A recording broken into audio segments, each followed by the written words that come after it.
John, people have explained the difference with Sweden before. Move on.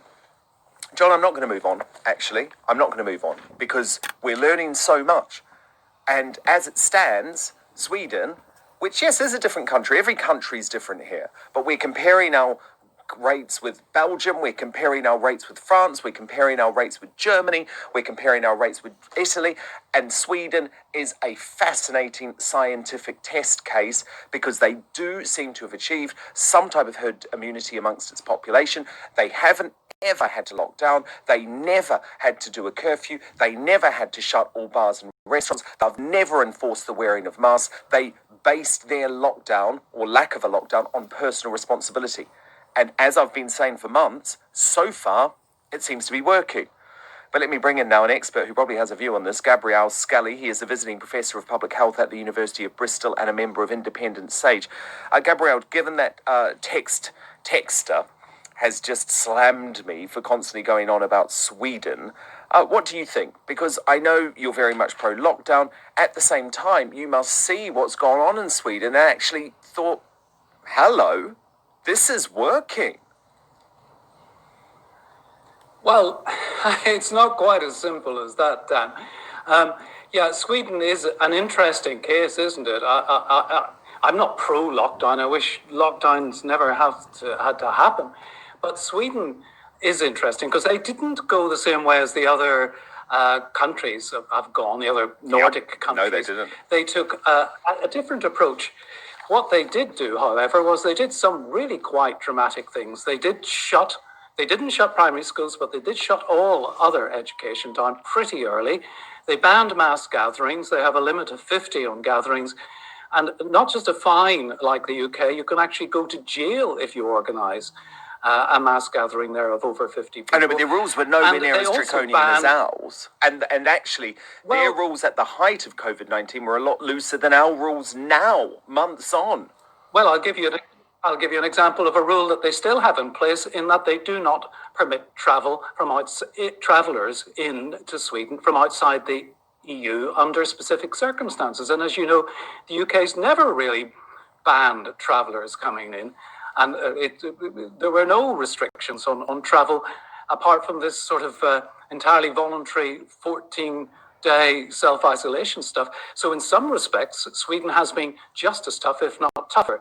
Now, the proof of the pudding is in the eating, or in this case, it's in the dying, because the mortality rate in Sweden far exceeds that of Norway, Denmark, and Finland. Well, they had an issue in their care homes. Country comparison, that's really important. Well, they had an issue in their care homes, but their death rate is now lower than most places in Europe now. In fact, the great irony, of course, is that we no longer have to quarantine if we travel to Sweden. Proof, I would say, that it's working. But let's move on from Sweden, though, because there's a lot of breaking news to discuss, Professor Scully. So talk now that if the rule of 6 doesn't work, more stringent social distancing and draconian rules could be announced as early as a fortnight's time.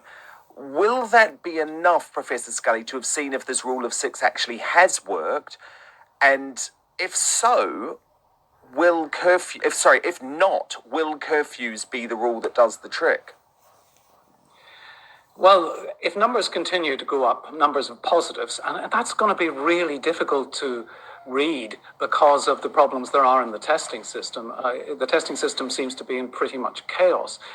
And if numbers go up, and it does look we're heading towards another surge, and if it starts to spill into the elderly population, and we are starting to see an increase in hospital admissions now, well, what other shot does the government have in its locker?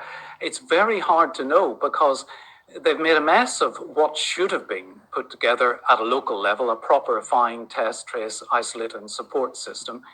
And lockdown did work. It was absolutely a crude measure. And unfortunately, the other thing that really would work, find, test, trace, isolate and support, hasn't been put in place. So the government's really stuck, I think. Well, the problem is lockdown may well have worked when it comes to COVID, but we have no idea how many excess deaths it will cause in the next year from mental health issues, from cancer, from poverty. Sure. I will provide you with some latest figures which have just come in. 30 deaths reported over the past 24 hours, 3,991 cases. So both do still seem to be creeping up. They do. And you're quite right, Dan. You do mention it regularly about the deaths caused by, for example, delayed diagnosis of cancer. And I've had two friends who've had delayed diagnosis of cancer because the NHS was repurposed for other things, or because people were scared to go to hospitals because they were full of people with COVID. So it's still the virus that's causing this problem, and which is why, and as you know, I have argued for zero COVID, and I've argued for getting it down to zero, and I've argued for a proper test, trace, isolate, and support system.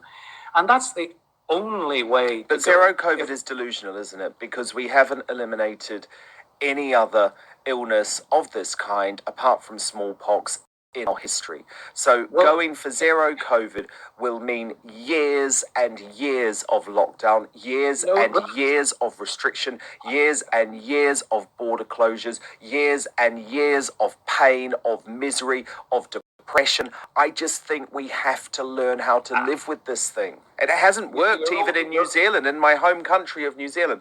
They thought that eliminated COVID. They had no cases for 100 days. Sure enough, it's popped up, and since then there's been cases every single day.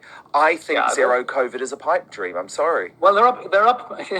All right, Dan, let's go through these. New Zealand, they're up to 177 cases now in this little latest outbreak. Look at the number we have in one day. In one day, for goodness sake. Yes, but they're a very small country. Of course, with very few travellers coming in, and also remember they have no population density either. Even if you allowed for the population, it's still a tiny number of cases, and they are getting it under control, and they're lifting their more stringent social distancing arrangements now. But no travellers will ever be able to come into New Zealand, though, Professor Scully. No travellers. No. Only New Zealand citizens, and that's been discouraged. So what type of world do we want? I think that's the fundamental question we need to start answering. And personally, for a virus that is now killing 1/10 of the number of people who die of pneumonia and influenza in this country at the moment, I don't want to say we can never travel overseas again. We can never go out to the pub with more than 5 mates after 9 o'clock at night. And I think more and more people are coming to my way of thinking, if I'm honest, Professor Scully. I think patience is wearing thin. I know, but you've got to look at the death toll that would result in older people. Now, we put a lot of effort into trying to prevent influenza, and we put a lot of effort into trying to prevent people dying from other causes of pneumonia.